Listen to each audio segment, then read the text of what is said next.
Every team, every topic, everywhere. This is Believe.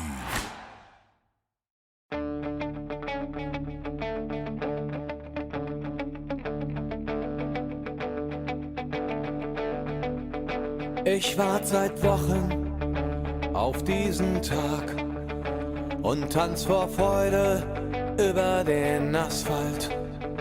Als wär's ein Rhythmus, als gäb's ein Lied, das mich immer weiter durch die Straßen zieht. Komm dir entgegen. Hello and welcome to Gegenpressing, the Bundesliga podcast. I'm Manu and he is Stefan Bienkowski, and also he is Chris Williams. Guys, first of all, a warm welcome. Guest first, or should we even say guest, permanent member of the board, Chris Williams. Chris, how's it going, buddy? Very good, thanks. I'm like a bad smell now. You can't get rid of me. Yeah, I missed you too, buddy. I'm glad you're doing well too. Stefan, how's it going with you? Yeah, doing very well. Trying to wake myself up after that Bayern Munich game, but I'm sure I'll kick into the gear and be up for it. It's a good weekend of football, so I'm looking forward to talking about it. Yeah, absolutely. And I mean, we have a lot to talk about. I'm glad we have this trifecta going again. This feels almost like we're going a bit back to the roots. Chris, as I said, as you said, you're like a bad smell. You're not going away anymore. I do understand you're going on holiday next week, though. And so is Stefan. I'm going to be left all alone. Yeah, I'd say sorry about that, but I'm not. No, it's good to be back. I am going to Google trifecta. Are we just making words up now? Yeah, pretty much. It's a great word. I'm going to drop it into my new Substack little plug there. Do that. And then you can link back to the Gegenpressing podcast. Manu a copyright. I think that's a little C. But boys, yeah, we do have a lot to talk about. It's been an interesting match day 2 in the books, and yeah, I guess let's don't beat too much around the bush. Let's jump right into it after this break. This episode of the Gegenpressing podcast is brought to you by BetOnline. BetOnline is your number one source for all your betting needs. Get the latest odds, lines, and matchup reports for baseball, boxing, golf, and more. BetOnline continues to be the fastest and easiest way to place your wagers, including live betting in your favorite casino and card games. Available to play right from your phone. Head to the website or use your mobile device to sign up today and get in on the action. Remember to use the promo code BELIEVE, that is BLEAV, BELIEVE, for your 50% welcome bonus on your first deposit. Bet online, where the game starts. Well, boys, the game did start on Friday, as Chris often says or refers to. That feels like a lifetime ago. Stefan, Leipzig against Stuttgart. We praised Stuttgart a ton in the special show, and they get absolutely smashed. Little caveat here that maybe it's a little bit too early to praise or also dismantle teams. But yeah, thoughts on this one? Yeah, a few thoughts. Just to begin with, I think we're probably going to have to be very descriptive of this game since the Bundesliga website has decided to only offer 1 minute and 7 seconds of highlights to the game, which is obviously to absolutely no use for anyone else. I think that averages out at maybe like 10 seconds per goal. So we might have to literally spend 90 minutes going blow for blow so people who miss this game get any sort of coverage of it. Anyway, sorry, ran over. Second run is something that's it's a pet peeve of mine. It's one of my classic old man complains about modern football things. But both opening goals in this game came about from goalkeepers and defenders struggling under pressure, and it's just something that I don't know. It's hard to explain. It feels like this kind of mantra. It feels like this kind of idea that a dogma, actually, that's the better word I'm looking for, that we have to always pass the ball out of the net, always have to pass the ball out from the back. Kind of watching with a massive smirk on my face, our friends in English football right now kind of scratching their heads and raising an eyebrow to West Ham under David Moyes. And the concept that they can win a game without playing possession-based attacking football. It's as if people have forgotten that football didn't begin with Pep Guardiola, and before that there was other ways to play the game. I feel like a few Bundesliga clubs could probably do with a history lesson in that regard, particularly Stuttgart and Leipzig leading up to this game. But yeah, it was a match in which Leipzig ultimately thumped Stuttgart. I think we basically suggested, maybe not to the same extent, but I think we both kind of suggested in the previous show, Manu, that we thought Leipzig were going to kind of bounce back after that opening day disappointment. Maybe they were listening to the last couple of shows and you talking about Stuttgart as potential top 6 challengers and thought, right, we need to burst his bubble. But yeah, no, Leipzig looked more like the team that we saw against Bayern. Xavi Simons was outstanding. Dani Olmo was, again, untouchable. Openda got his goal. Henriks as well, by the way, who I think, if I'm not mistaken, has had 2 or 3 really solid games to start the season. So, that's good news for Germany and Leipzig. But I think it was a game in which Leipzig kind of showed that they're capable of really dismantling teams. And even if Stuttgart are a decent team this season, I don't think they're good enough to go toe-to-toe with Leipzig. Yeah. I have to maybe add that I did think that Leipzig are going to win this game. I didn't think they would win it this comprehensively. And in fairness, though, it kind of felt like a game of two halves, Chris. Stuttgart were the better side in the first half and dominated Leipzig in some ways. And it really was that really odd Henriks goal that got Leipzig on course. And then Leipzig scored a second one very quickly that got chalked off, right, because of offside. I actually wonder if you can walk us a little bit through that, because Nübel does play that ball, but I guess that's not enough to be an active play, right, Chris? But, regardless, Leipzig then go on and win this game 5-1 with Stuttgart completely falling apart. But it did take a lucky bounce for Leipzig to essentially turn this game around, right? Yeah, it did. I did a match report on this, and I thought that Leipzig were, I used the word impotent, because that's how poor I thought they were in that first half. And I think they were very frustrated as well. And that was pretty much epitomised by the way they reacted at half-time, where they were screaming out for Yusuf Poulsen penalty, which never came because it simply wasn't a penalty. Because there was a foul before. That Poulsen had. That Poulsen committed, so that's why it wasn't a penalty. And you could say that they got back into it a little lucky, I suppose, with the way they scored or the way they equalised. But I think, as Stefan's already alluded to, it's because of the high press, which Leipzig are very good at, and Stuttgart were good at during the first half, that they pressurised the defence into making the mistake. And I think it was crucial once they got back in via that. We can call it lucky or well made or well deserved. They just hit a different gear, and I think that's probably due to Marco Rose going mad at half time. Because I think sometimes if a team feel that they've been disaffected or they've got a grudge because they feel something didn't go that way, you can almost hone that siege mentality. That probably came at a really good time, because he came out at half time flying. And yeah, it's an old cliche, but it was a game of two halves. The offside's offside, and that's why I like in Germany. It's a pretty quick decision. It wasn't a protracted decision, because I think that might have impacted Leipzig's style and play. The fact that I think we could all agree it could have been 7 or 8 in the end. There was that part between 45 minutes maybe and when the fifth goal goes in 76. There's that early 15-20 minutes worth of play where they could have scored a hatful. And Rosa said pre-match that he wanted to get back to Red Bull Arena. He said that they felt comfortable in their own stadium.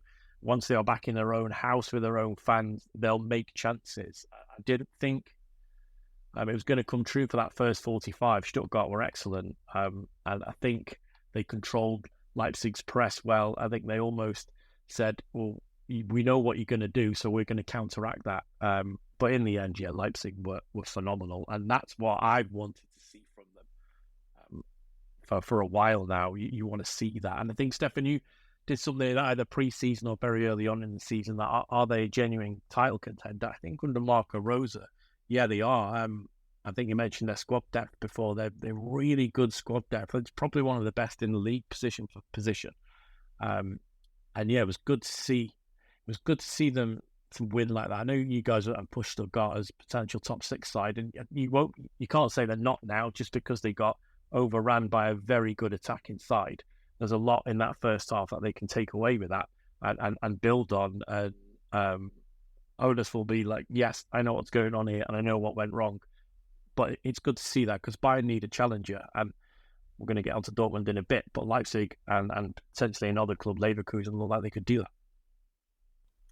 I think just going to jump in on that. Yeah, I completely agree. I mean, I think the article you're referencing was something I actually wrote at the end of last season. Actually, was looking at whether they could have, whether they kind of sleptwalked into being title challengers and no one really noticed. But yeah, I completely agree with you. I think they've got the depth. They've kind of got, and I think perhaps more importantly, they've also got the mentality. The way that Xavi Simons just kind of was determined to score that goal towards the end of the game, the way that Dani Olmo was playing, the way that Openda just hit the ground running. They kind of feel like they've got just so much creativity in that team, which is in stark contrast to a team I'm sure we're about to talk about. And yeah, I mean, how many goals has that Dani Olmo's now got for the season already? 3. Yeah, and it's many games, 3. I suppose 3 and 4 maybe. Yeah. And because he got a hat trick in the Super Cup, didn't he? He's obviously it's a friendly, but still this season, and he's got his goal as well. Yeah, so it's 4 it's already. listed as a competitive fixture, right? But did he scored on match day 1 too? Did he score once or twice against Stuttgart? Well, do you know what? I know this really good website called Transfermarkt that keeps stats on people. He scored once. He scored once against Stuttgart. He scored the 2-1 on 63rd minute. He's got 5 goals in 3 games. Yeah, there you go. Yes, according to this weird website called Transfermarkt. Who knows if they're reliable or not, though? Who knows? They employ some weird people too, I heard. I heard the back end staff are a bit funny.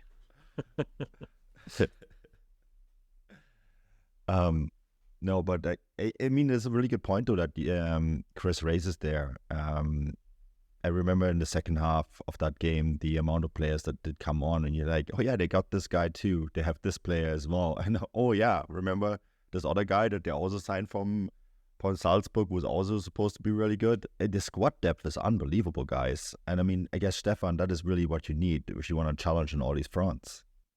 Yeah, it is. And I think what's also important is that, again, this is something we can maybe draw contrast to when we talk about Dortmund, but I think the really important, or perhaps the most impressive thing about Leipzig is that these players are not only plentiful and all talented in their own way, but Rosa's obviously built a squad that makes them very interchangeable. You can swap in a Poulsen or a Forsberg, or a Xavi Simons or an Openda, a Henriks, a David Raum, whatever. He can swap in and out as fullbacks, as central defenders, as central midfielders, and even as forwards, which cost a fortune. There's from one week to the next, this Leipzig start 11 is very different. And I think it is a real credit to Marco Rosa's coaching that these players are all very happy slotting in. The team know what to do when Openda's on the pitch. They know what to do if Timo Werner's on the pitch. They know what to do if Poulsen's on the pitch, etc. They just seem very kind of malleable. They seem very versatile in their tactics. And that's just the one thing I keep coming back to. That's the one thing I definitely picked up on Leipzig last season under Rosa. He was just very good at creating this team, and I guess that's the only way that you can kind of move on from guys like Christopher Nkunku or Szoboszlai or even, Josko Gvardiol. If you have a team that's, got all these interchangeable parts, then naturally if one leaves the club, then, the team's already well prepared to deal with them, because perhaps from one week to the next, they're used to, Nkunku dropping off or Szoboszlai dropping out or Gvardiol missing out for a game or two. So yeah, they maybe that's kind of the secret to why they haven't let this, really turbulent summer transfer window get in the way of things. And yeah, it's a credit to Marco Rosa's coaching. Maybe with that in mind, let's move on to Dortmund, a team that did everything that Leipzig didn't. Guys, Mate, Chris, I'm going to stick with you there. That was pedestrian, puts it kindly. There was a 30-second spell where I thought, okay, Dortmund are going to turn this around. And that was when Julian Brandt had one of his few moments of brilliance. Bino Gittens as well, right? Bino Gittens and Brandt have a chance at the death to score a winner. But, Chris, this is just not it from Dortmund, is it? No, it's not. And I'm going to maybe build on what Matt said last week, because I don't think much has changed. I don't know if teams have sort of not worked Dortmund out, but have decided how Dortmund are going to play. They're primed on that quick, fast attack. So if you give them possession, say, come and break us down, I think they find it a little bit more difficult. Once again, this particular match week, they've had 66% possession of the ball. And they've managed to get themselves like 14 shots, and that's it. But they've only been able to score one goal from that. Whereas their opponents have got a lot less of the ball, and they're getting the goal that they need. And then they're saying to Dortmund, "Well, come and break us down, because you're not familiar with doing that. What you want to do is you want us to lose the ball high up the pitch, and you want to break, and you want to go in behind us with your fast players, with your attackers, and your great goal scorers. So we're not going to let you do that." And sometimes teams are very happy, because Bochum aren't a part of the bus side, but you can adapt your play for one game. I think Dortmund are getting to that situation now where they've now got to adapt their play for every single game that they play, because teams know how to stop them. You just give them the ball and say, come and play against us. And that's where I think Dortmund are finding it really difficult. But it's obviously it's a mini derby game. It's a mini derby for Dortmund, because they'll say that Schalke's their big derby match. But for Bochum, it's another strong display against Dortmund. And I'm sure they're going to be very happy. But I just find it frustrating as someone who likes to watch Dortmund play, that it's, and Matt said this as well, I think you said it as well, Manu, every week Edin comes out and says the right things, but he's saying the same things week in, week out. At some point, it's got to change. And I don't mean it changes by he gets sacked. I don't think that at all. I just think Dortmund are going to have to be really clever now, because everybody knows how they play. And you could argue everybody knows how Bayern play, but Bayern have got such a good side, and they've got such good players in different positions, where if it's not going quite well, they've got the quality, they've got the flair, and they've got the ability to maybe have a bit of a plan B. I know we're going to get on to Tuchel ball, and it's a little bit boring, but they're able to change and swap their play. They're able to be pedestrian and then step it up again and come back down if they want to. I don't see Dortmund have got that ability at the minute. And whilst they've got some really good players, and they've got players who can go and they can take the game to you. I mean, in the middle there, they've got Emre Can, and they've got Sabitzer as well. Then the front three, and they've obviously got their wide wing back players. But I know how Dortmund are going to play, so don't let them play that way. I'm not a coach in the Bundesliga, and I think every coach in the Bundesliga understands that. Yeah, I mean, some of the statistics for Dortmund, I mean, they did lead the XG 1.5 to 1 over Bochum, but XG can be so misleading in many ways. So I'll give you another stat here, guys. Bochum had 11 to 10 shots or goal attempts, and 6 to 3 shots on target over Dortmund. And they did give Dortmund the ball. They were happily to give Dortmund the ball. And Stefan, you look at these stats, and okay, Dortmund, we both predicted that Dortmund would have a hard time in Bochum. If we both know that they will have a hard time in Bochum because of the way Bochum play, then the coaching staff at Dortmund should do as well. And yet you just kind of feel this team wasn't prepared for the challenge that they were facing there. Yeah, I think another stat that's worth mentioning is I think Bochum hit the woodwork at least twice, maybe 3 times over the course of the game. One involving a truly superhuman save from Gregor Kobel. And, I don't think any Dortmund fan would argue that Bochum could have quite easily won this game and probably deserved it. Look, in the previous show, we talked about the kind of post-mortem, I guess the second post-mortem of that Cologne game, because you guys did a great job of breaking down in the first episode of the week, but we kind of went into this game saying, Bochum surely watched that game with Cologne and thought, right, that's exactly what we have to do. And it was more of the same issues. You know, I've got Dortmund's pass maps open in front of me right now, and there's a huge curve, like there's almost like this huge grin of a smiley face, which denotes the passing between Dortmund's back four. So a lot of passes from central defender to fullback. And then after that, there's just nothing. There's just basically this huge empty space in the middle of the park where Dortmund's midfield should be.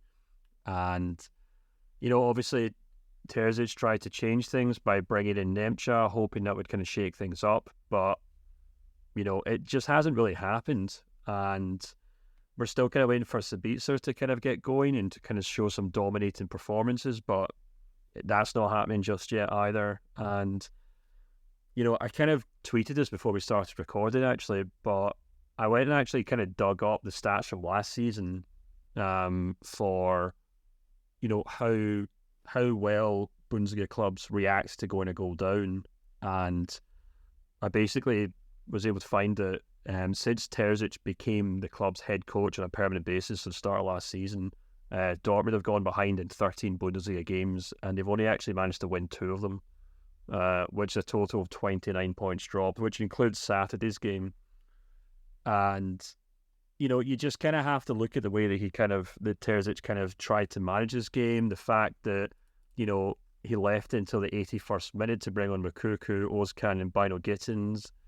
And it's just, as you guys said, as Chris said, you know, we could have just replayed Matt's analysis from last week's game because it is just more of the same. And the thing that keeps kind of standing out to me is that Dortmund obviously have great players, and when it works great. But this whole kind of experiment with Terzic kind of relies on the hope that, you know, Dortmund can kind of minimize the tactics necessary to play in these games, and just kind of hope that, you know, Terzic can put out 11 players and they'll figure out on the pitch. And I'm sure they obviously do tactical training. I'm sure he does a lot of training work. I'm not saying he doesn't do anything, but the thing that really stands out to me is there's just really very few instances I can think of watching Dortmund since Terzic has become head coach where he's made a really astute tactical change, or he's flipped his formations at halftime, or, you know, he's brought a different type of player on to shake things up. And as I kind of said on Twitter, the perfect example of this is that striker situation where if things aren't working for Dortmund, Terzic will just pull Haller off and stick Moukoko on. And he'll play them in the exact same position, in the exact same system, even though Moukoko is about 4 feet shorter than Haller.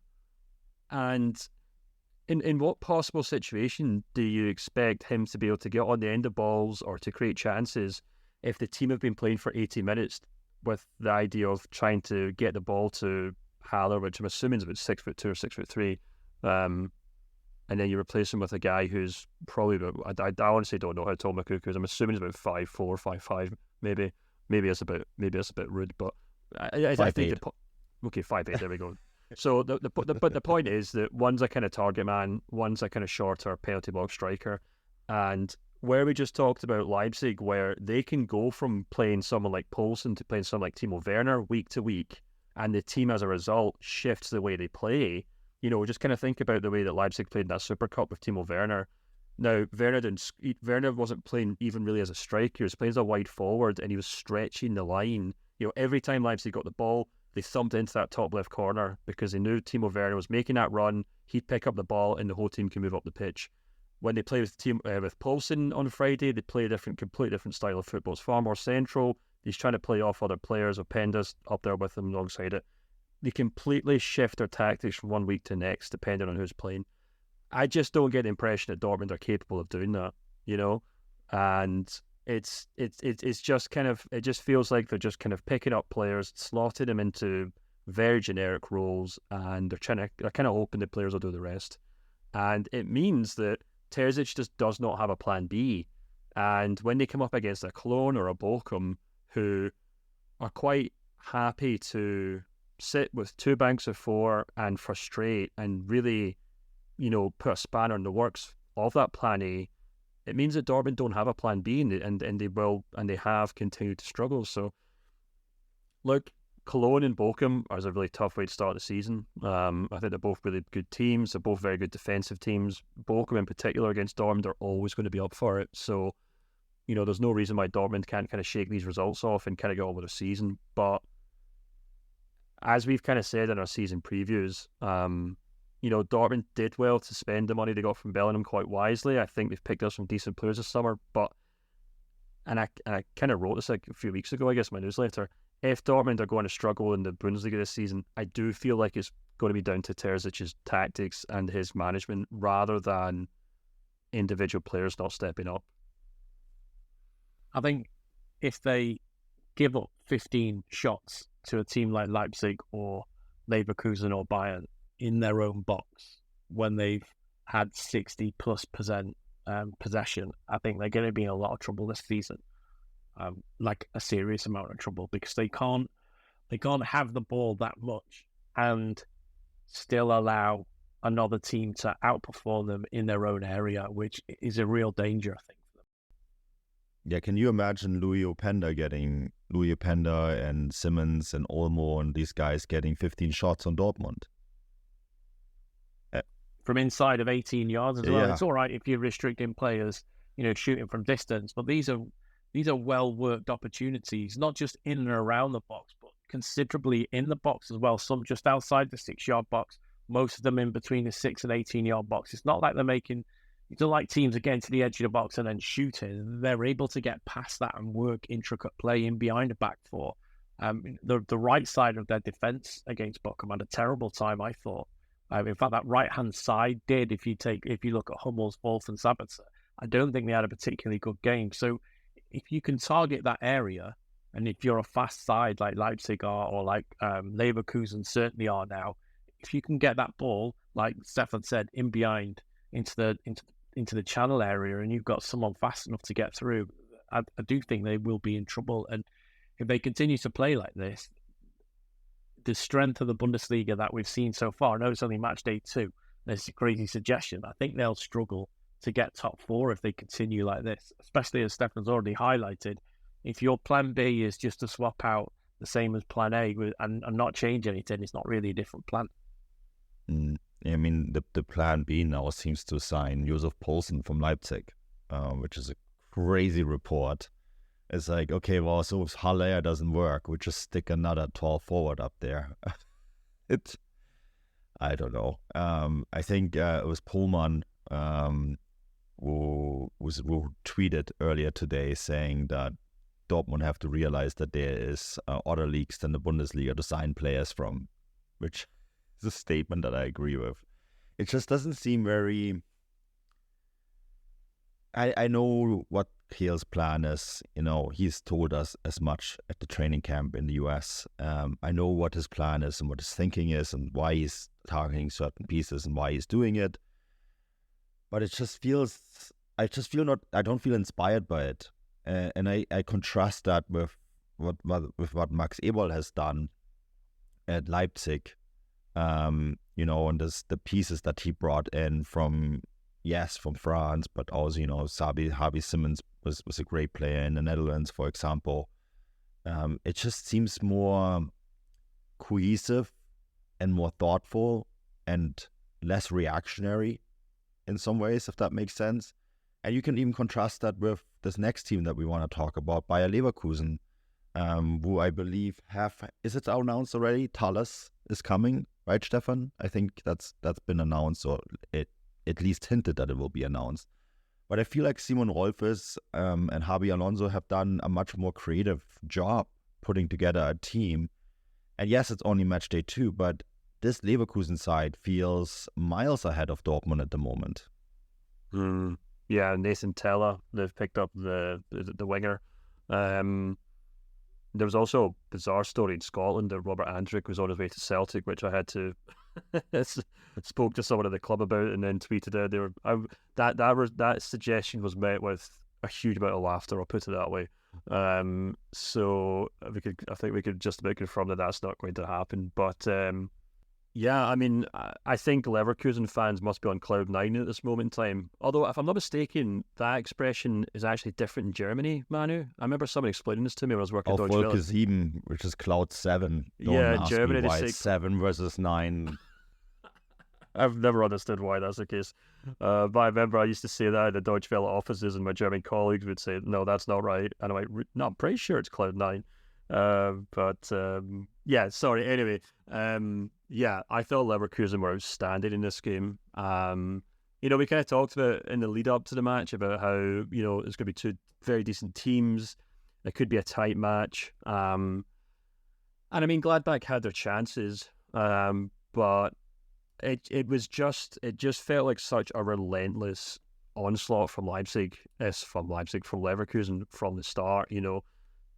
In possession, this Leverkusen team basically become almost like a 3-2-5 in a sense. You got Boniface playing as the kind of target man, you got Hoffman and Wirtz playing off him, and then Grimaldo and Frimpong offer so much width. And as we saw from the first goal, and if I'm not mistaken, maybe the third goal, actually maybe in the second goal,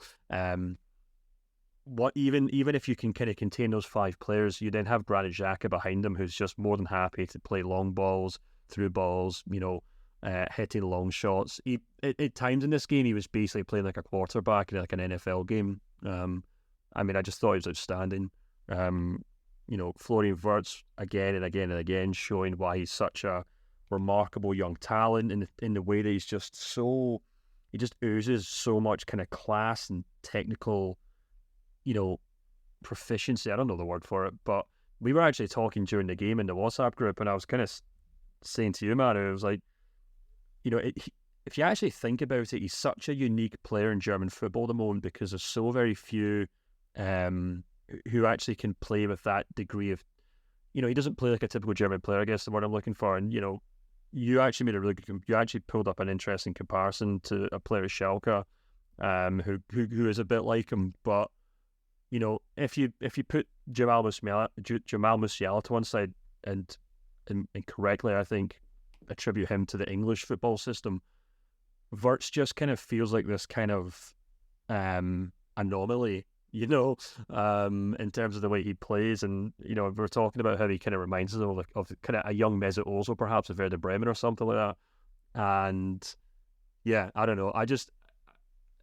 This Leverkusen team just kind of look unstoppable a minute. I know that they aren't unstoppable, and we had some subscribers in the Gegenpressing forum chatting about it and asking whether they think they could be title challengers. And I still think, and I think it was still actually quite evident in this game, that despite how good Leverkusen are going forward, they still have Herdecki, they still have Jonathan Tah in defence who aren't, in my opinion, title challenging pedigree, but as things stand, they look outstanding, and they've had 2 really tough games to kick off the season. They've done really, really well in both of them.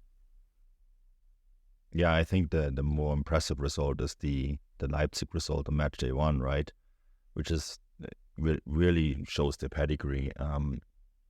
But yeah, I think the Wirtz factor is really interesting, and they are going to hang on to him this summer. There's been, of course, some suggestions that he could go to a late Man City move. I don't think that's happening, but I guess, Chris, we were in Leverkusen a few years ago together and spoke to Lukas Hradecky, and as nice of a guy he is, we've always identified him as sort of as a weakness. They did sign this goalkeeper from Man United, Kova, and I thought at the time that this is potentially to give Hradecky a kick up his butt and tell him that if he doesn't get it together, there's another guy waiting to play for him. So that's maybe one weakness addressed. Defensively, Tah, okay, well, Bayern, won the game today with Upamecano doing the best impression to sabotage everything. I guess with all of that in mind, what do you make of Leverkusen after 2 games? I mean, this is a team that looks really, really impressive. I know you don't look at the table until match day 10, but where's this all going to go from here? Yeah, I try not to look at the table until match day 10, and people say that's quite late. It is quite late. It's late for a reason, because I think a lot can happen after that. or a lot can happen after that. That has gone before teams can fall off. But I like the way you identified that last weekend was particularly a good example of how good Bayer Leverkusen are. They're completely in agreement. But this is a match day where previously, especially when we were there a couple of years ago and we spent a good week in and around the club, that this result wouldn't have happened. Remember, we saw them play very well against Juventus and then absolutely collapsed against Cologne on the Saturday. Now they're starting to put together, and they've only a couple of match days in, but last season as well, under Xabi Alonso, they're starting to be able to match a good result with another good result and another good result after that. And after that, they're able to build a winning momentum. And this is what showed this particular match day. And I don't want to hark back to Dortmund, but I think Leverkusen had the vast majority of possession. I think they gave, on the hour mark for about 10 minutes, they looked a bit iffy. As in, like, they couldn't get control of the game as much as they had previously. But they were able to regain control of possession and able to regain their footing in the match. And they're a team that tend to have the ball quite a bit and do quite a bit with it. I think the test for them is going to come maybe if they get the ball less. But then I think Alonso set them up to be able to play fast as well, and to be able to say to a team, well, you have the ball and we'll just pick you off. I think they've got the wherewithal to do that. Like what Stefan said, I'm in agreement.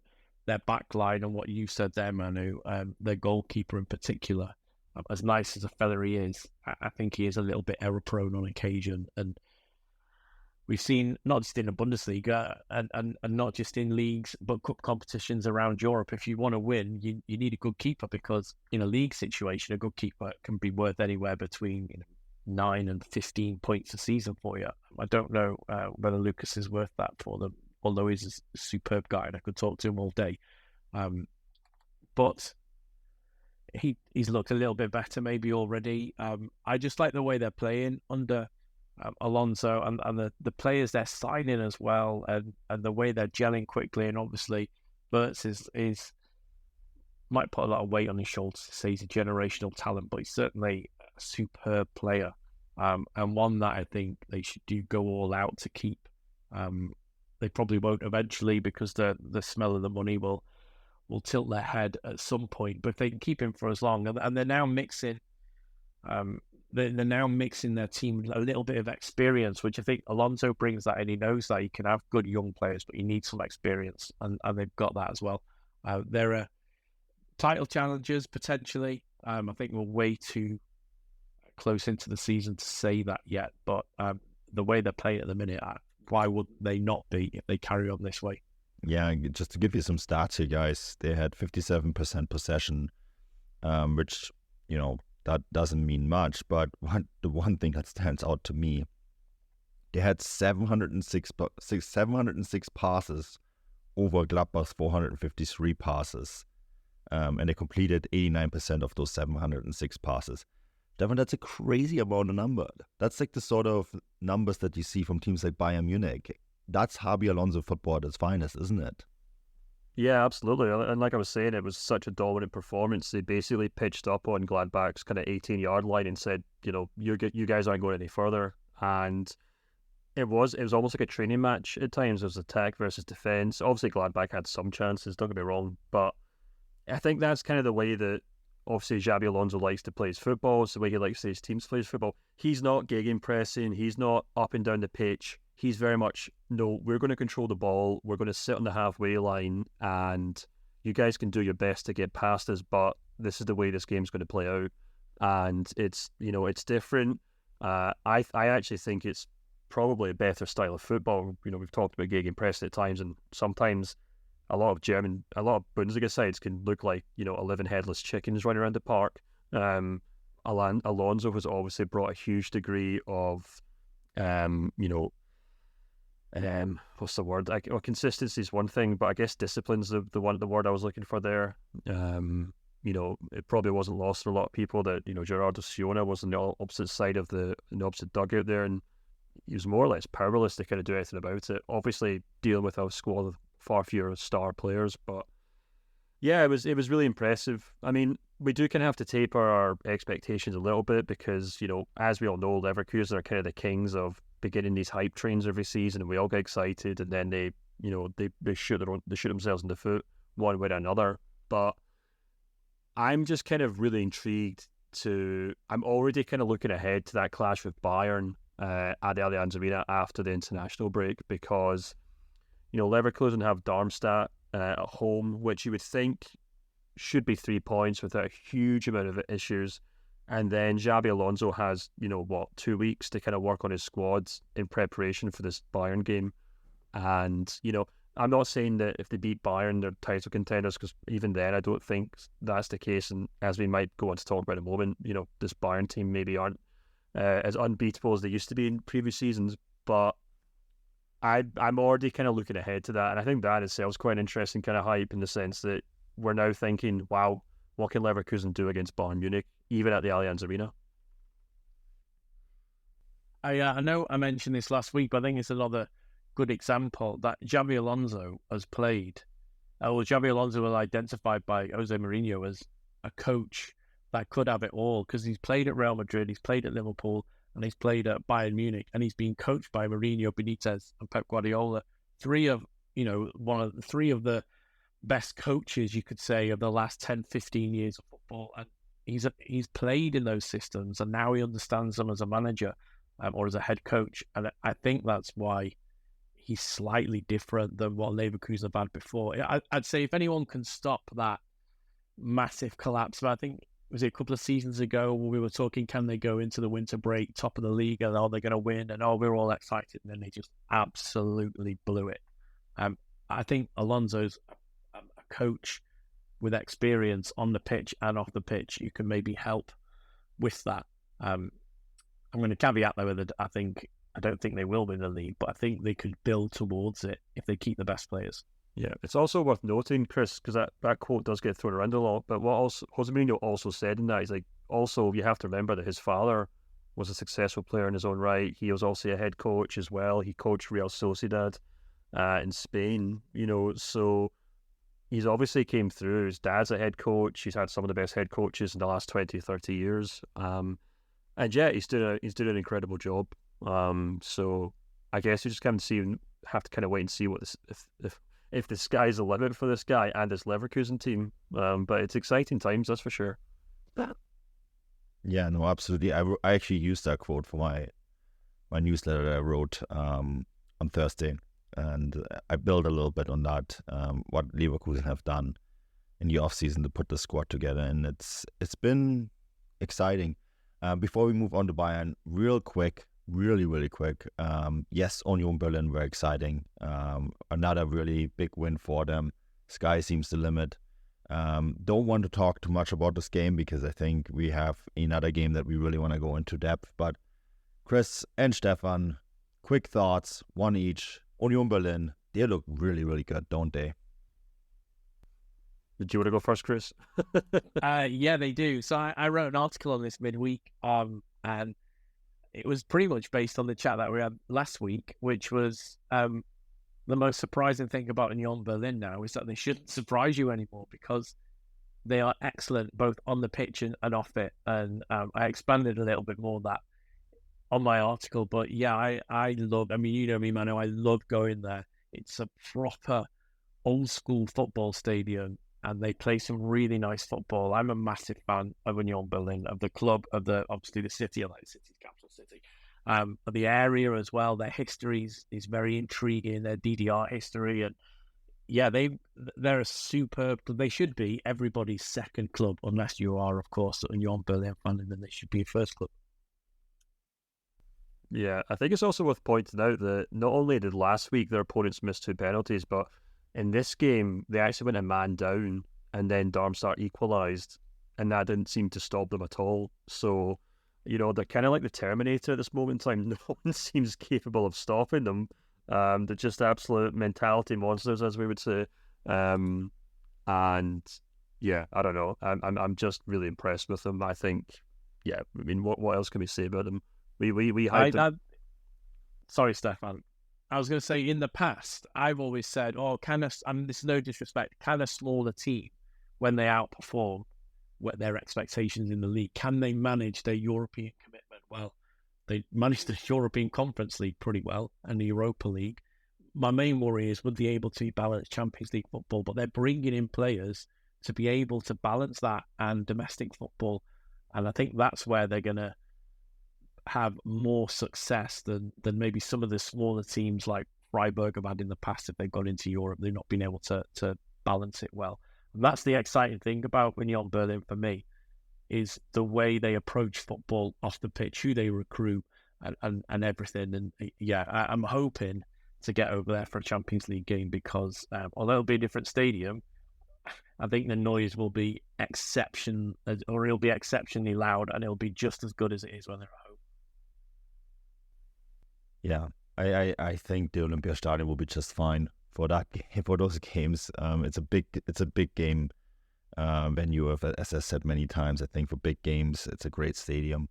But yeah, I think Union Berlin are for real. I think we have to stop looking at numbers that suggest that they're not, because I think they're just redefining those numbers. And as long as they're playing like this, there's 8 goals now in 2 games. I think what else do you need to say? All right, the big game. This is the Sunday night fixture, closing it out. Bayern Munich defeat Augsburg 3-1. I tipped a 4-0 win. I think, Stefan, you had 3-1, didn't you? Wasn't that your prediction? Quite possibly, yeah. I think I did quite well in the predictions actually this week. Yeah, you did. Dortmund were the only... me greatly.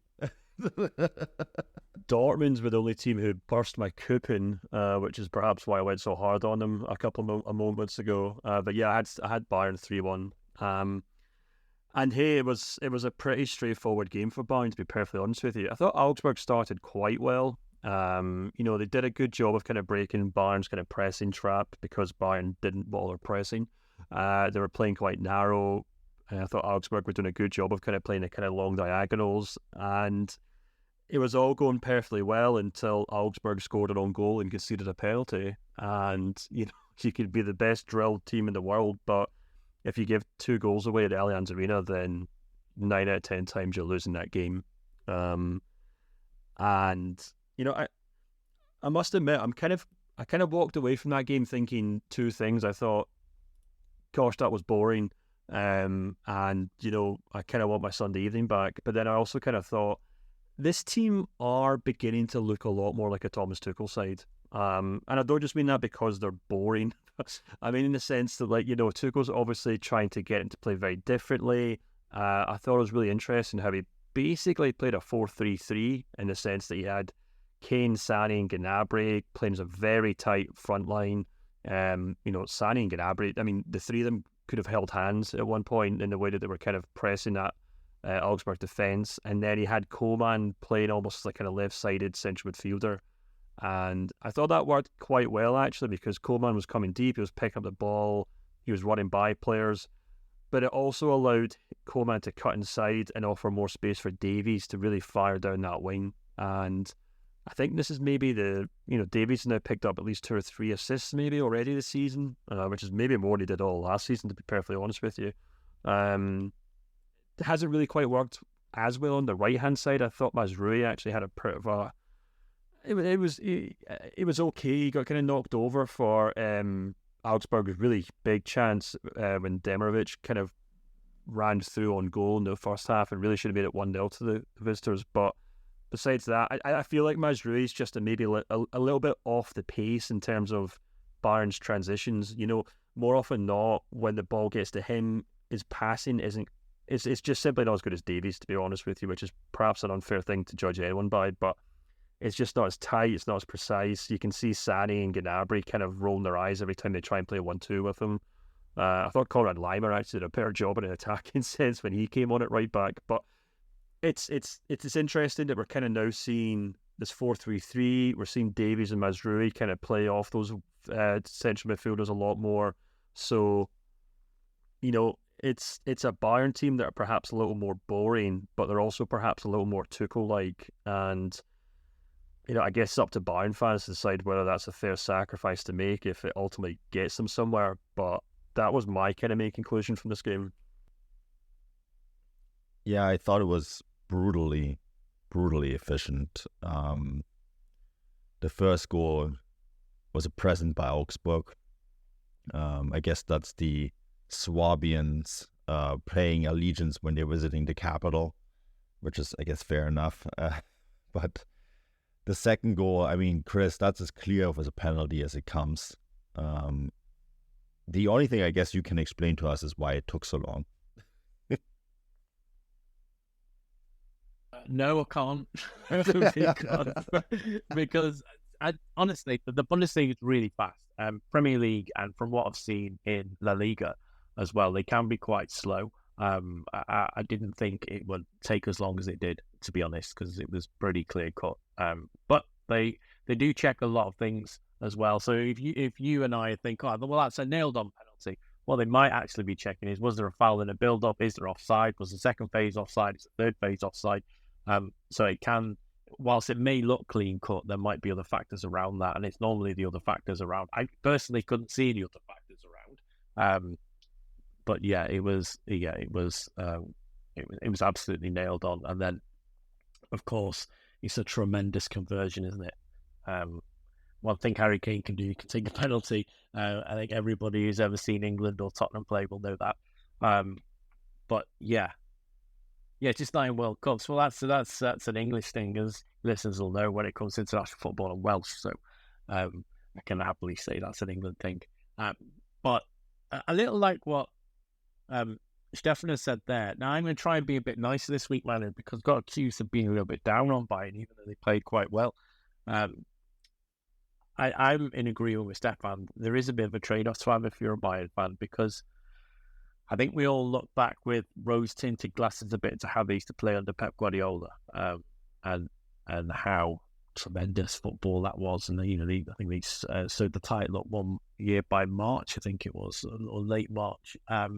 And Tuchel's football is a little bit boring. Is probably the right word, but the key word is also efficient. And I was glad to see that they just stepped it up a couple of gears in this game when it did look a little bit flat, and it looked a bit like they were going to, not grind out a result, but they are happy with it being 2-0. Why go and score 5 if you don't have to? I think sometimes that's the way Tuchel plays football. Certainly was when he went with Chelsea to the Champions League final. It's what's the bare minimum we can get there, and I don't say that in a bad way, just the way it is. But I was glad to see them up their pace and play some really good football towards the end. Yeah, that's a really interesting point, Chris. Sorry if you don't mind me jumping in, Manu, because what people forget is that, Pep Guardiola entertained every week, but he also got nowhere near a Champions League final at Bayern. And you then look at Nagelsmann, who tried to basically build a squad purpose-built for challenging in the Champions League last season, and we talked about that when they brought in Sadio Mane. Okay, maybe he didn't want Sadio Mane, but he obviously looked at what he had to play with and said, right, well, I guess I'm building this strikerless formation, and maybe it'll work in the Champions League when we're up against Man City or something.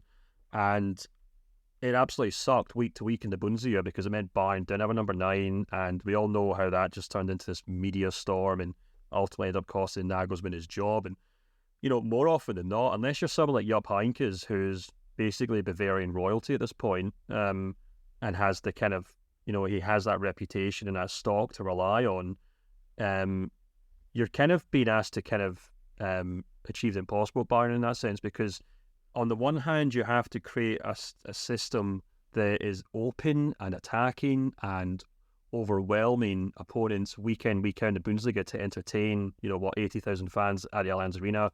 Not to mention, a whole course of the media and ex-players and pundits and Bayern chairmen and board members, etc. But you also then have to, at the same time, build a grizzled, resilient defensive team that can sit deep and soak up pressure against the likes of Manchester City or whoever else in the Champions League. And, some head coaches have tried it. Plan A, some have tried plan B, and what they tend to find is they can build a team that can win the Champions League, but before they even get there, people are complaining too much about it in the Bundesliga. Or you can build a team that's very good in the Bundesliga, but then when you get to later stages of the Champions League, it falls apart, which Pep Guardiola found. So Tuchel's obviously going for the same kind of maybe system or tactic that Nagelsmann took, which was, I don't really care if it doesn't work in the Bundesliga, I'm trying to build a team here to win the Champions League. The question is whether he'll still be in charge in March or April when his team, like Nagelsmann's, which people forget, was undefeated when he got sacked in the Champions League. But that didn't save his job ultimately. So that's the kind of weird kind of thing that Bayern managers or head coaches have to deal with. And it's interesting watching Tuchel now take off in his own adventure in that regard. I think it's really fascinating to see how this team's static is changing with Harry Kane being there, and I do think that Kane makes them more efficient. I think that last goal epitomizes that, right? The 3-0. That when they go forward, they now seem to have there's now a clear focal point, right? And that finish, by the way, is sublime. The assist, the build-up is great. The 1-2 that Davies and Koeman play. And Koeman, by the way, I thought had a really great game too. And I think Koeman is going to maybe be sneakily one of those players that will really benefit from Kane being there. But I just think it's interesting how this team is becoming more and more efficient. I think the only caveat I would throw out there, guys, is that this was Augsburg. No disrespect to Augsburg, but they offered the first 2 goals. The first one was a present. The second one was a present, in my opinion, too. That handball is idiotic at best. And that third goal, yeah, it was fantastic. But then you also have to remember that Upamecano gifted Augsburg a goal as well. It isn't illegal to play someone offside. Maybe someone needs to tell Upamecano that. He just stands there. I mean, that is a massive defensive mistake in my books anyways. So I think this team is far from being perfect, and we've mentioned it already. Leverkusen is coming at some point, right? And I think that will offer a very different challenge. And I guess my point is here that as brutally efficient as they are against Bremen or Augsburg, and yes, Harry Kane had a perfect start, 3 goals in 2 games. I thought his last goal, as I said, was brilliant, but the real tests are still coming. Yeah, absolutely. I mean, we talked about this after the game. I thought, despite the fact that Bayern had a very easy afternoon, I thought Upamecano still looked like Bambi on ice for the most part. You're right, he gave away the goal, but he also basically passed the ball straight to Augsburg forwards, and maybe in the 50th minute or something, before Bayern kind of went on to wrap the game up. And, obviously Tuchel's still trying to come to terms with that. He's obviously kind of still swapping between him, Kim, and De Ligt. He's still not happy with that. As I said, Mazraoui still looks far from convincing for me. And to kind of top things all off, Tuchel spent the pre- and post-match kind of TV interviews still complaining that he doesn't have a number 6. So there's still a lot of work to be done here. Bayern don't look like the finished article by any means. And yeah, I think you're absolutely spot on, Manu. People have said, look, that Super Cup was just a kind of pre-season friendly. But as we talked about on the kind of reaction show, I thought, while it may be considered a preseason friendly, in theory, both teams obviously tried very hard to win that game.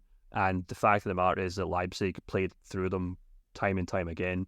And as we said, if we come back from this kind of the international break that's coming up, I've just kind of double checked there when I was trying to fumble with my words there, who Bayern had before the international break, and of course it's Gladbach. So if they stumble against Gladbach and then they have a very tough Leverkusen tie to play after that, then it might be battle stations and FC Hollywood all over again. But yeah, I don't want to be too harsh on Bayern, because we got a lot of Bayern fans who listen to this. I don't want it to sound like we just kind of laugh and complain about them week in, week out. I do think there's a lot of positives to take from this. I think tactically they looked far more astute and far more like they were following what Tuchel's been trying to teach them in training. But it just remains to be seen whether it's going to work out over the course of the season. Yeah, absolutely. And I want to just point out that we have Sepp Stafford-Bloor on later this week to talk about Harry Kane and the impact that he had on Bayern Munich. And, there is an entire show devoted to Bayern Munich and Harry Kane coming. So for Bayern fans thinking that we just complain about Bayern Munich on the show, this isn't quite correct. We have something special planned. So, yeah, I think that there's a lot of positives to take away from this, and there is a great podcast coming your way. Guys, we're out of time. I know this time flew when you have 3 excellent people around. It's fantastic to discuss this, and Chris, it was awesome having you back on. So with that in mind, where can people find you, Chris? And what have you been up to? Well, they can find me on most social media platforms, apart from Instagram, on Chris78Williams. I am on Instagram, but it's private because it's my it's my little piece of privacy. But you can find me on Blue Sky, Threads, Twitter at that address, and I've also got Destination Bundesliga, which is my Substack, and you can find the links to that on all those social media profiles. So if you like to read my opinion on stuff, please subscribe. It's going to be free for the entire season. Awesome. Well, guys, that's it from this week's show. As always, this is brought to you by Bet Online. We'll be back later this week. Until then, auf Wiedersehen.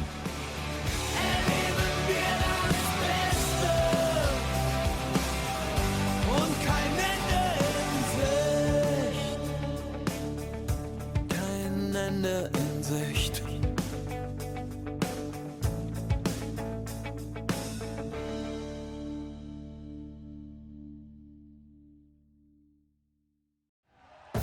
Thank you for listening to Believe. You can show support to your host by subscribing to the show and giving us a 5-star rating on your preferred platform. Check us out at Believe.com and search for BLEAV on YouTube.